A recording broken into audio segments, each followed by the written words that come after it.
when you're seeing cause basically saying like, hey, I'll take a pay cut if that means like I'm not going to have an independent board overseeing our actions, that should worry you as a citizen of that locality. Which side are you on? Which side are you on?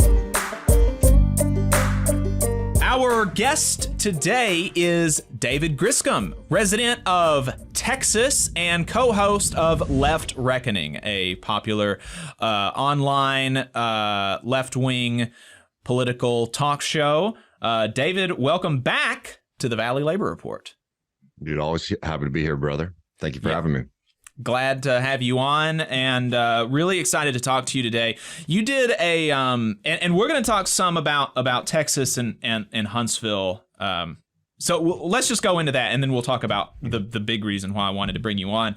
But first, I wanted to talk to you about this stuff that Governor Abbott is doing with with his stated intent to oh shoot, I forgot the word. What is it? Pardon a convicted murderer. The governor of Texas, supposedly tough on crime, is intending on pardoning a convicted murderer. What is going on over there?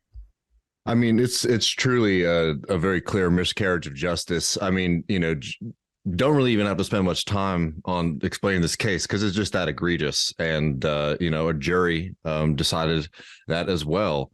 Back during the Black Lives Matter protests, a protester was shot and killed by somebody who drove their vehicle into the protesters, the Black Lives Matter protesters, and then discharged his firearm into Garrett Foster, killing him.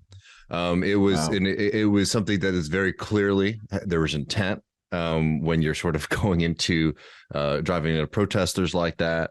The jury certainly agreed. And what's so, frightening and upsetting about what Greg Abbott is doing is, one, Abbott's never been somebody who's been particularly interested in pardoning people in the state of Texas, despite many cases that have come to his desk being quite extreme. This is a very clear, political move here. I mean, Greg Abbott, now it seems like Ron DeSantis probably is the one who might be challenging Trump, but, Greg Abbott is sort of flirting with the presidential run. This is certainly an attempt, I think, for him to sort of shore up some support with some members of the far right in this country. On top of, I think the miscarriage of justice, because this is really just such a clear cut case, in my opinion, and in the jury's opinion as well. What's really amazing about this, and I've been writing about this for Jacobin and other publications for a while, is it's another example about how Abbott is running the state. He has really concentrated tremendous power in the governor's office in ways that violate the Texas Constitution, at least in the spirit of it, of having a weak governor system where more of the power is supposed to reside in the legislature. What he's doing here is he is not just saying if this comes to my desk, right? If a parole board sends this to my desk, I will pardon this person, right? He's telling the board that I want you to send this case to my desk, basically, another assault on these, supposed to be more independent bodies of Texas government. And he's been doing that across the board, across a lot of issues and other kind of topics. But I mean, this is extremely egregious. And again, this case is so clear cut. Somebody came in there, drove a vehicle into protesters, and then shot one of them. Right. And not only that, but there was intent before that has come out now, and I was kind of wondering if Abbott might backstep after these text messages were revealed, but it doesn't seem like there's been any indication that he will be doing that. But there are text messages of this guy before he goes to this protest saying, I might go to Dallas to shoot some looters. Just really fantasizing about killing somebody that he has political disagreements with. No, I mean, that's the point about the intent. And like, I don't think that these kind of things will dissuade Abbott, in the way that he's talking about him, about Perry, he's using his military title and things like that, trying to bestow like a bit of like honor to this, again, convicted murderer. And like, at a certain point, you can point out hypocrisy only so much when it comes to Texas Republicans. But for somebody who's always complaining about law and order in the state and how, certain kind of policies have led Texas into a dangerous precipice of violence, to sit here and say like, well, for some folks, if I might sort of agree with their politics or I don't find their politics to be a threat, we're not going to do law and order for those folks. It's an extremely worrying example of the overreach that we've seen from the Abbott administration since he's been in office. Right. And we're seeing a similar situation here in Huntsville. It was with a cop, not a, so this fellow over in Texas wasn't a cop. He was like an Army sergeant, and he was off duty when this happened. But but here in Huntsville, we had a cop convicted of murder back in 2021.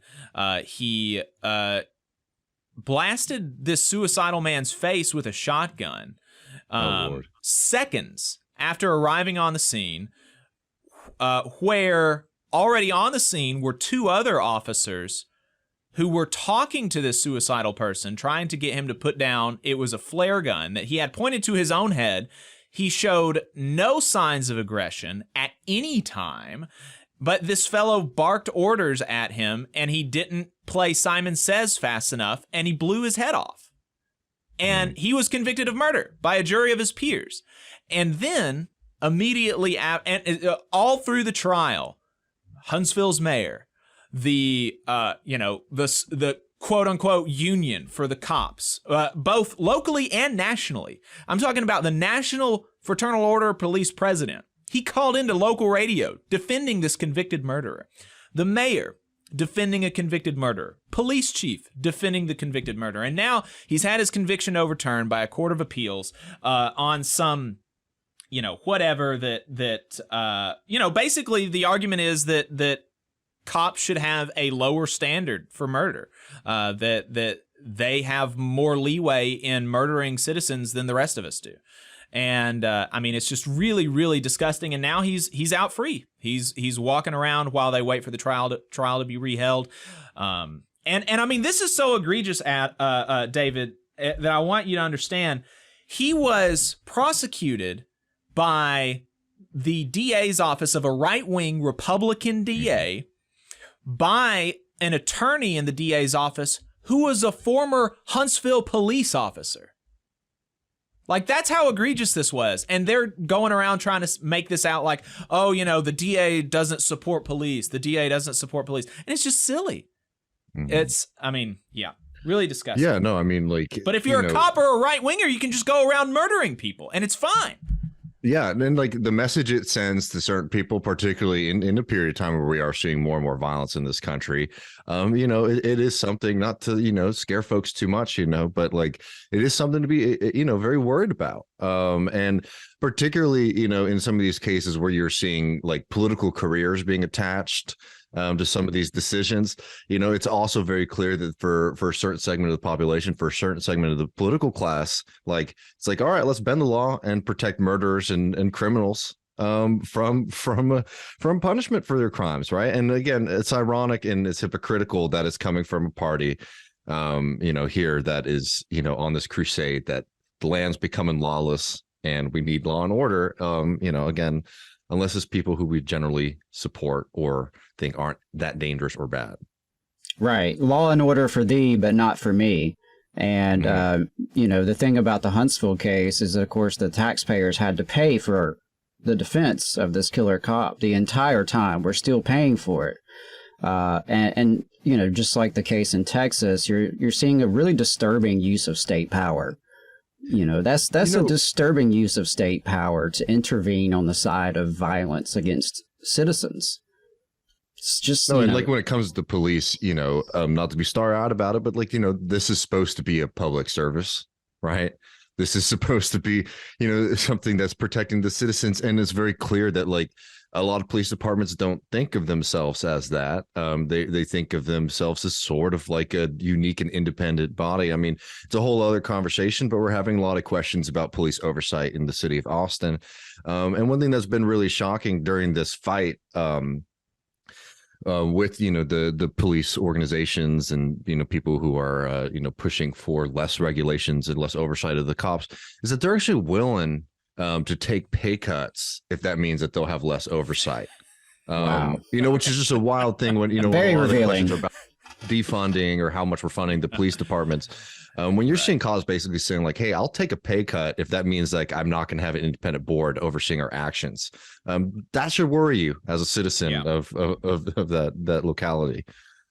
Yeah, absolutely. And I mean, this is what, like people will, it's obvious that I have a very pessimistic view of police in this country. And people will talk to me and they'll say, oh, don't you think it's just one or two or bad apples or whatever? And it's like, no, these are their organizations. I told you the president of the cop quote unquote union calling into local radio defending a convicted murderer. If my union president did that, I would have a problem, right? That would be an issue for me. That would be a huge issue for me if my national president is going around local radio defending convicted murderers. And these are the people, and the police chief, the mayor, these are the people that they want representing them. And so I'm allowing their representatives to represent them, and then it's not good. It's not good.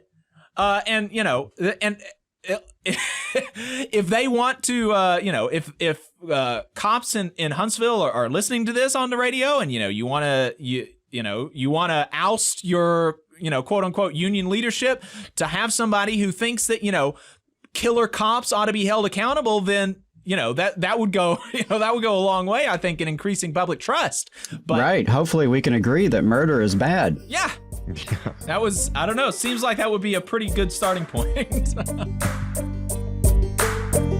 You just saw a clip from the Valley Labor Report. We are live every Saturday morning from 9:30 a.m. till 12:30 p.m. And we pride ourselves on keeping all of our content free to everybody so that we can talk to as many working folks as possible. If you support the work that we're doing, you think that it's important, you think that it's good, then consider making a monthly contribution to the project, and you can do that on our website, tvlr.fm.